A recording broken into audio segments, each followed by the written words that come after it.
இதுக்காக ஒரு வாரமாக என்னை ரொம்ப டார்ச்சர் பண்ணிட்டா. ஸ்கூலில் சில்ட்ரன்ஸ் டே செலிப்ரேஷன்ஸ் இருக்குது, பாப்பாவுக்கு ஏதாவது fancy dress any vegetable or ஃப்ரூட்ஸ்ன்னு சொல்லியிருந்தாங்க. பாப்பாவை கேட்டதுமே அவளுக்கு எனக்கு ஸ்ட்ராபெரியில் செஞ்சு கொடுன்னு சொல்லி கேட்டிருந்தா. இந்த சாட் லோக்கலில் எங்கேயுமே கிடைக்கல. ஹஸ்பண்ட் ஒன் டே பிஃபோர் தான் வாங்கிட்டு வந்து கொடுத்தாங்க. தேர்ஸ்டே ஈவினிங் போல் தம்பியை தூங்க வச்சுட்டு நானும் பாப்பா 2 பேரும் சேர்ந்து செஞ்சுட்டு இருந்தோம். பாதி தான் செஞ்சேன், அதுக்குள்ளே தம்பி எந்திரிச்சிட்டான். இதை அப்படியே தூக்கி எடுத்து வச்சுட்டு நைட்டு அவனை தூங்க வச்சுட்டு 11:30 போல் மறுபடியும் ஒர்க் வந்து ஸ்டார்ட் பண்ணேன்.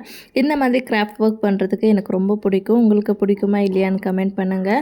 ஸோ இது மொத்தமாக எல்லாம் செஞ்சு முடிக்கிறதுக்குள்ளே நைட்டு 1 o'clock கிட்ட ஆகிடுச்சு. எல்லோரும் நல்லா தூங்கிட்டாங்க. நான் மட்டும் பேய் மாதிரி உட்காந்து எல்லாமே செஞ்சுட்டு இருந்தேன். இன்னும் கொஞ்சம் ஒர்க் இருந்துச்சு, சரி காலையில் பார்த்துக்கலான்னு சொல்லிவிட்டு அதை அப்படியே எடுத்து வச்சுட்டு தூங்கிட்டேன். காலையில் பாப்பா எழுந்திரிச்சு பார்த்ததுமே அவளுக்கு ரொம்ப ஹாப்பி ஆகிடுச்சு. ரொம்ப சூப்பராக இருக்குமான்னு சொன்னால் நீங்கள் எப்படி இருக்குன்னு மறக்காமல் கமெண்ட் பண்ணுங்கள்.